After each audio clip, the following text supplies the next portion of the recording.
Back when it opened, the Casbah became very quickly a focal point. You would go there to play music, you would go there to hang out, you would go there to hear other people play. And out of that, people met people, and bands were formed that may not have formed otherwise because there may not have been, one venue that they were all going to go and congregate and hang out at. Therefore, it really incubated a lot of music that came out of here.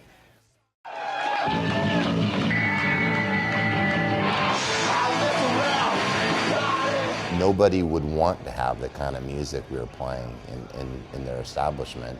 Yeah, there really wasn't any place to play, and there also wasn't any place we would really want to play, So it was way different, and although there was a bunch of people from scenes or kind of groups of friends that would go there, it was kind of like the meeting place where you met all these other people that lived all throughout San Diego that you never, really met before. Some people you wouldn't even see them at other shows or anything. You just kind of see them there, and then that became its own scene.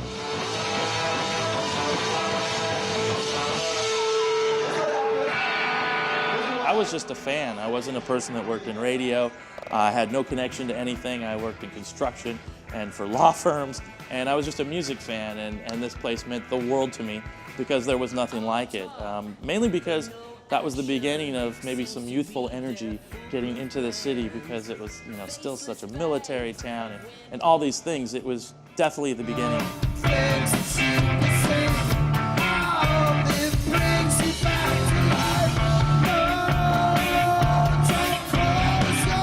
Me and a couple friends, Peter Verbrugge and Rob Bennett, opened a place called the Pink Panther in '86. It was a beer bar with a jukebox, and we had DJs. And it was the first place in San Diego opened by young people for young people. That was one of the first places I met Tim, and also Bob was working behind the bar. And that was a very cool place. And it was kind of a place where a lot of musicians hung out, and kind of a scene.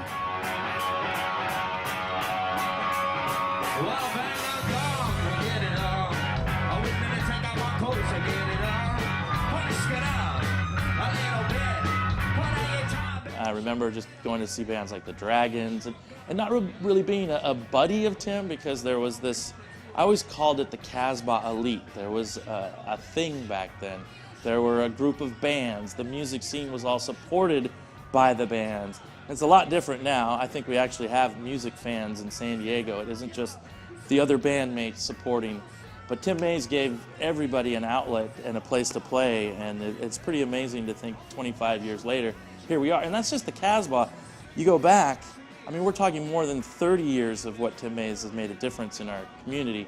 See, for me, I distinctly remember being 20, going to San Diego State, and I could not wait to turn 21, not so I can legally go to a bar and drink, so I can go to the Casbah and see shows. It was always a case of, damn, I'm so lucky to be in this room right now. Now I'm one of the cool kids, and there's the guy who's the Don or the godfather of this cool scene. Can I actually meet the guy or interact with him? Let's see. When we opened the Casbah, we still had the Pink Panther.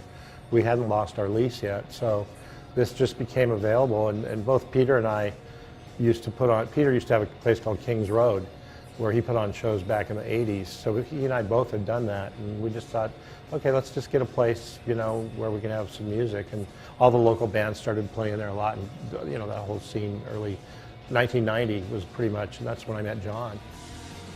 John Reese's trajectory here in San Diego definitely defined by the Casbah. When you look at his earlier bands like Pitchfork, Drive Like Jehu, which obviously led to Rocket from the Crypt, had his own label, Swami Records, that had bands like Mrs. Magician, Crime. Not only did he serve as their label, but he was the producer as well. Had his radio show. I mean, the Swami sound system on 94.9 was legendary. And then you have his appearances on Yo Gabba Gabba. Are you kidding me? My kids love that show. Also his affiliation with Bar Pink, which he opened. From Flags to Little Hurricane, the Style Tones have had a residency over there. I mean, just a fantastic room that I'm sure he would not have opened if it wasn't for the Casbah and his affiliation and what the Casbah had shown him throughout the years. I was living with Mike Kennedy, who was in Night Soul Man, and later I played with him in Drive Like Jehu. And I wasn't 21 yet, and he was a couple years older, and he would talk about, oh yeah, we played the Casbah again. We sold out the Casbah. And I was like, oh man, he'd come home at like 2 o'clock, 3 o'clock in the morning, and I'd be on the couch watching some bad late night TV. And he'd be like, yeah, sold it out again, sold it out, the Casbah. And so, I couldn't get into the Casbah. I drove past it all the time. I was like, yeah, I can't wait to see bands there. And I wasn't even thinking it would be great to play there. I was just thinking, I can't wait to get in, to be a part of whatever's happening there. And so finally, it was the first time I think I went there is maybe when I played there, and I was like surprised by how small it was, because selling it out didn't seem like that big of a, I was like, oh, okay.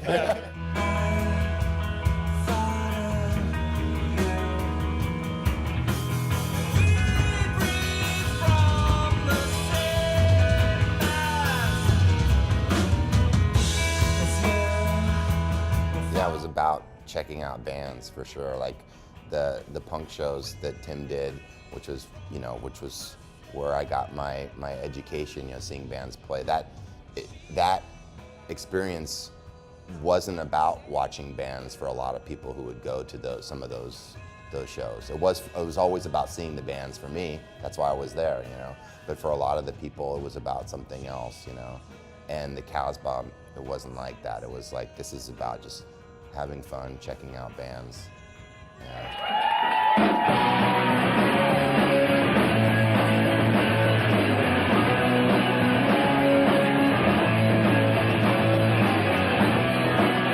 Mario is really a pillar of the San Diego music scene, leader of the band The Dragons, who, by the count of Mario, have played no fewer than 7 CD release concerts at the Casbah. And he also is a manager of various local acts, and every year he has a few of them playing at South by Southwest in Austin. So he's a pretty pivotal guy. It was a great touring spot as well. I mean, it was cool to see like the coolest bands from other cities that were on their way up stop at the Casbah and play. You got to check them out before they made it to a bigger level in another venue. And I think they were excited in a lot of ways to play the Casbah as well. Yeah, it's like John was saying back in the punk rock show days, there was a lot of violence. A lot of people just went there because they wanted to get tough in the pit and, cause problems. So it was a small place, and we owned the place, and we could kind of control it the way we wanted to. So, that's rarely did that behavior happen, but if it did, we didn't tolerate it. We'd toss people out. And so people who were looking for, troublemaking opportunities or to be hooligans and stuff, they just didn't come around because they knew that, nobody was going to be into that, and we wouldn't allow it to happen either. It's the kind of place where people would come to as a destination. So it's, the thing that would get people in is the bands that were playing, and that's all it was. And everybody would go see each other's bands play. I mean, you'd go there any night, and the audience would be 3 other bands, who weren't playing that night, So, yeah, it was a big group. It was where you'd walk in and you knew probably 80% of the people there on any given night.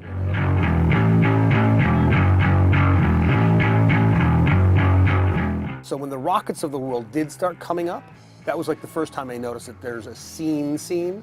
When the Casbah started doing its thing, because it was a dingy rock club, they could book everything that was underground, crazy, extraordinary, whether it was Goo Goo Dolls, Monks of Doom, which is a side project of Camper Van Beethoven, and Nirvana, like in the same kind of era. That kind of stuff meant that other clubs started going, well, we got to start doing this stuff as well.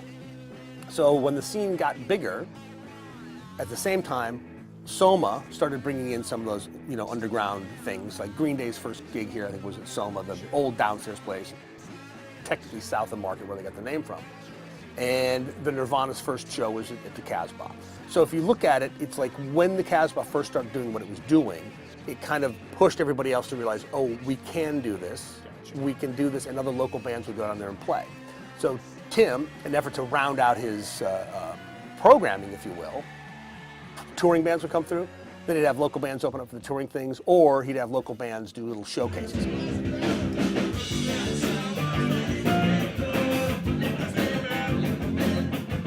It was never really meant to be this big signature project that would become a commercial hit, if you will.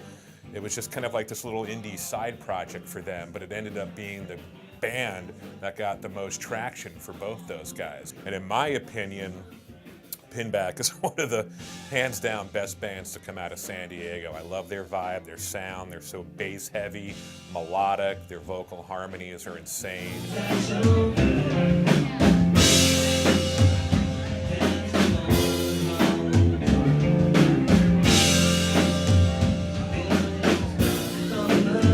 A word of advice, never play pool with Eddie Vedder.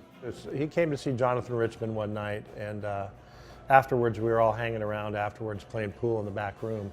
And somehow he and I ended up playing against each other, and he was a really good pool player, and I wasn't very good at all, but we kind of made a bet that if I won, I would get his publishing royalties, and if he won, he would get the club. And of course, he beat me soundly, and he never took ownership, thankfully. But there was a rumor a couple years later that surfaced. I think he was doing a radio interview up in Seattle with somebody, and the story came up somehow. Somebody asked him about it, and he had forgotten too, but then he remembered. Then I started hearing, I think from Mike Halloran, mentioned to me, he goes, oh, I heard Eddie Vedder owns the Casbah.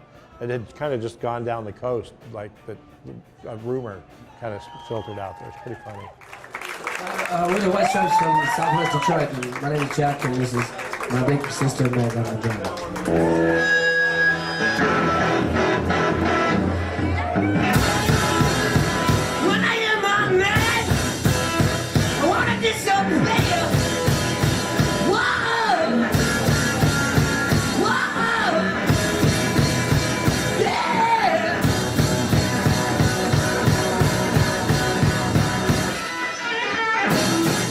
Jack White, when the White Stripes played here the first time, he wasn't old enough to be in the club. He had to stand outside.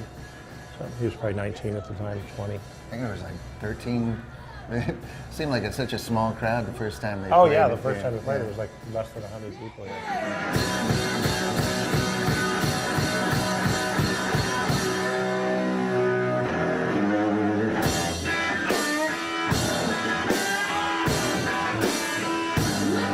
White Stripes, along with a lot of other bands, had this loyalty to the room and to Tim Mays. So anytime the White Stripes, even after they blew up and they were international sensations, if you will, every time they came to San Diego, they weren't getting in bed with the big promoters, the Live Nations of the world.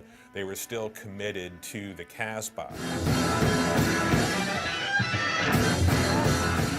Ice-T came, there was a trade show in town, the ASR trade show.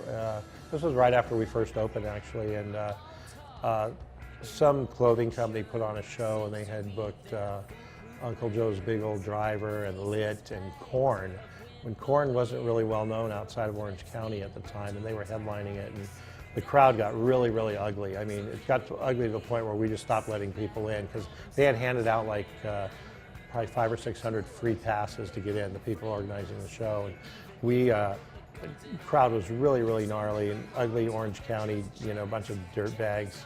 And so we stopped letting people in, and at one point Ice-T showed up, and our doorman didn't recognize him and wouldn't let him in. And I remember Ice-T said to him, well, is it a money thing? And he pulls out a wad of hundreds, you know. And I happened to just see out of the corner of my eye as he was walking away. I went back and said, go get him, let him in, you know. And so he came in for a little while.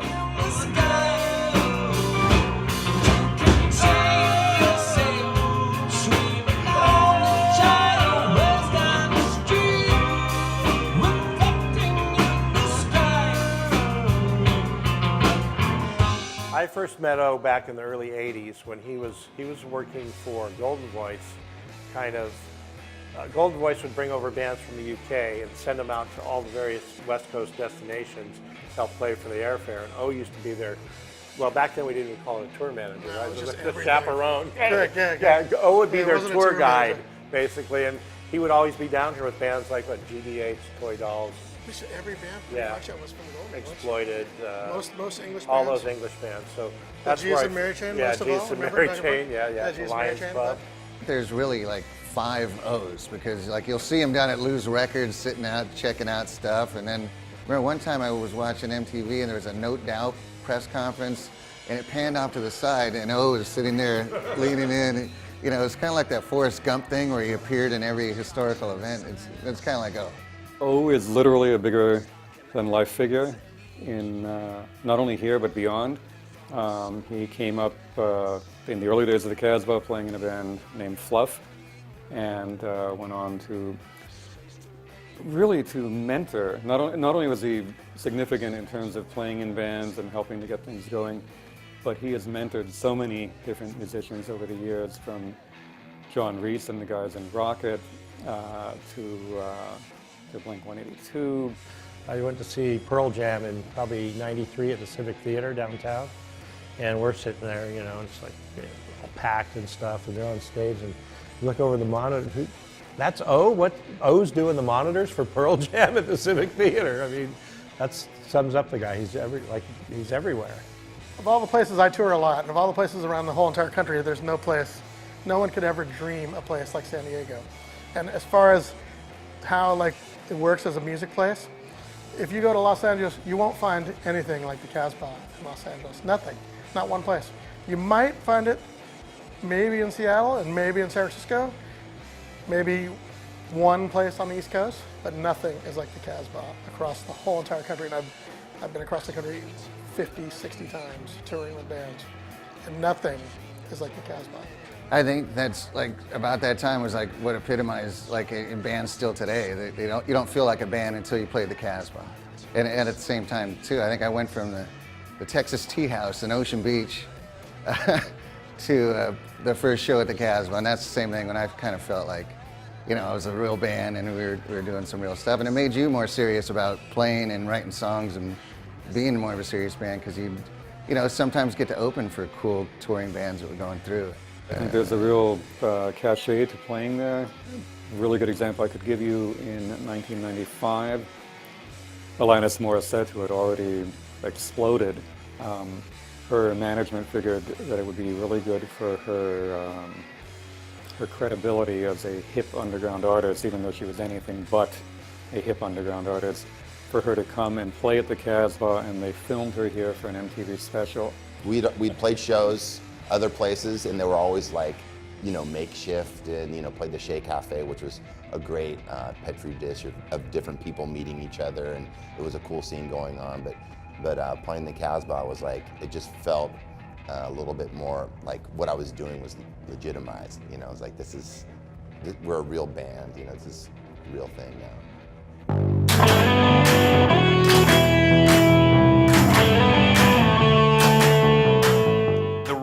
Hasn't changed, and I think that's part of what the magic is that every time you enter it, you feel like you're at home. The same lawn jockey greets you at the door. You've got the old Pink Panther logo or poster or a mural in the back.